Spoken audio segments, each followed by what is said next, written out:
Assalamualaikum warahmatullahi wabarakatuh. Sehat selalu. Sehat semua teman-teman kelas 8. Mudah-mudahan selalu sehat ya dan dalam lindungan Allah Subhanahu wa taala. Amin Allahumma amin. Baik teman-teman, saya harap tetap semangat, tetap berdoa, mudah-mudahan eh, pembelajaran bisa lebih efektif dan semangat karena semangat itu. Kemudian mudah-mudahan corona ini cepat selesai agar kita bisa berkumpul di sekolah lagi, kegiatan seperti biasa kembali. Baik teman-teman, pada hari ini insya Allah kita akan membahas tentang fiksi, buku fiksi dan buku non-fiksi. Ya teman-teman, buku fiksi dan buku non-fiksi di halaman 193 teman-teman ya. Baik, sambil dibuka bukunya, sambil diperhatikan videonya. Jadi teman-teman sambil videonya diperhatikan, kemudian diperhatikan juga buku paketnya bab terakhir yaitu tentang buku fiksi dan buku non-fiksi ya. Nah, apa sih buku fiksi itu? Buku fiksi adalah jenis tulisan yang berdasarkan imajinasi atau rekaan atau apa namanya? Pengarang ya. Nah, itu kira-kira. Jadi buku fiksi itu berdasarkan hayalan, berdasarkan karangan. Nah, itu kira-kira. Contohnya apa saja? Contohnya yang kemarin, bab kemarin yaitu teks drama. Kemudian apa lagi? Novel, cerpen. Nah, itu yang disebut dengan buku fiksi atau buku berdasarkan imajinasi seseorang. Paham ya? Oke.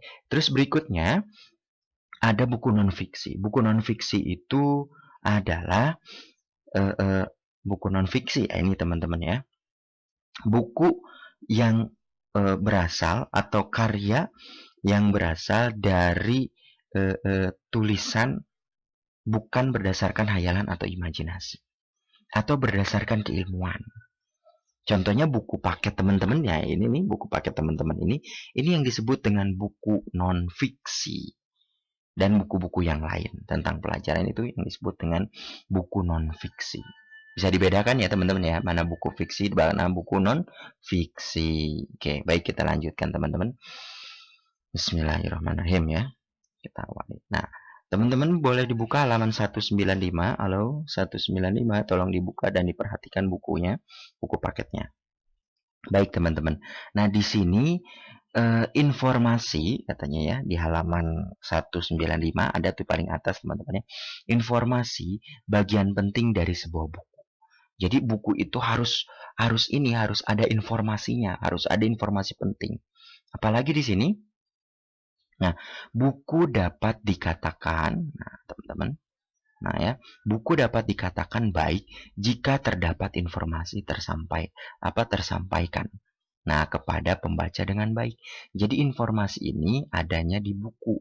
Buku ini ketika menuliskan, ketika menampilkan ya, sesuatu hal yang baik dan sampai kepada pembaca, itu yang disebut dengan informasi. Paham ya? Paham nggak teman-teman?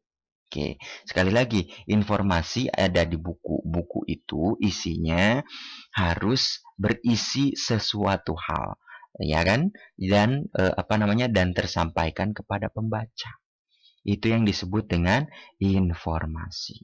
Nah, cara menggali informasi, bagaimana caranya kita mendapat informasi?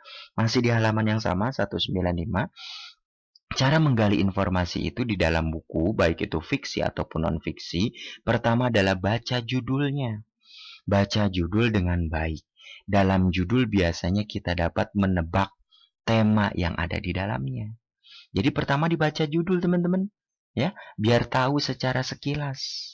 Oh, ini tuh menerangkan tentang ini. Oh, ini pasti menerangkannya tentang ini. Nah, itu kira-kira ya. Makanya baca judulnya. Yang kedua apa? Poin kedua, golongkan buku yang sedang dibaca pada golongan fiksi atau non-fiksi. Misalnya teman-teman punya buku A gitu ya. Nah, buku A itu teman-teman baca judulnya. Kemudian teman-teman kira-kira, ini buku fiksi atau non-fiksi ya? Nah, dipisahkan. Ya. Nah, terus kemudian berikutnya nomor 3 apa? Baca buku dengan cermat. Pahami setiap kalimatnya. Jadi baca buku dengan cermat. Cermat itu dengan sungguh-sungguh teman-teman ya. Dengan sungguh-sungguh, dengan baik. Nah, itu yang disebut dengan cermat. Baca buku yang benar. Nah, gitu kira-kira. Kemudian yang keempat apa? Tulis kata-kata yang tidak mengerti dari cerita atau arti dari dan cari dari kamus. Misalnya di dalam buku tersebut itu ada kata yang tidak dimengerti sama teman-teman. Boleh dicari apa sih kata ini artinya. Ya, kalau bahasanya kalau bukunya bahasa Indonesia ya cari di kamus bahasa Indonesia dong. Kalau apa namanya bukunya bahasa Inggris ya otomatis teman-teman cari buku bahasa Inggris gitu ya. Atau kamus bahasa Inggris maksudnya ya. Nah, dicari kata yang nggak mengerti itu. Ya, itu langkah keempat. Langkah kelima apa? Buatlah peta pikiran dari setiap bab buku tersebut.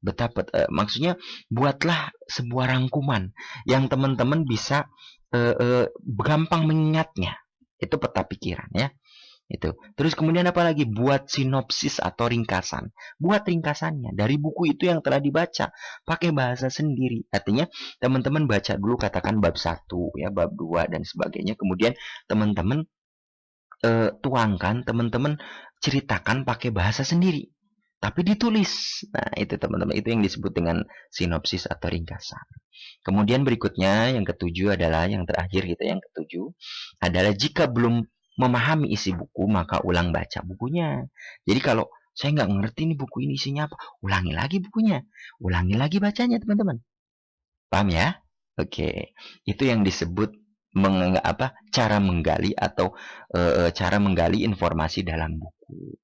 Pertama baca, kemudian kita golongkan buku itu fiksi atau bukan, kemudian baca dengan benar, dengan cermat, kemudian cari kata-kata yang tidak mengerti, kemudian buatlah rangkuman atau peta pikiran yang bisa teman-teman ambil, teman-teman bisa ingat lama, kemudian yang berikutnya adalah buat rangkuman pakai bahasa sendiri, yang terakhir adalah baca ulang kalau nggak mengerti.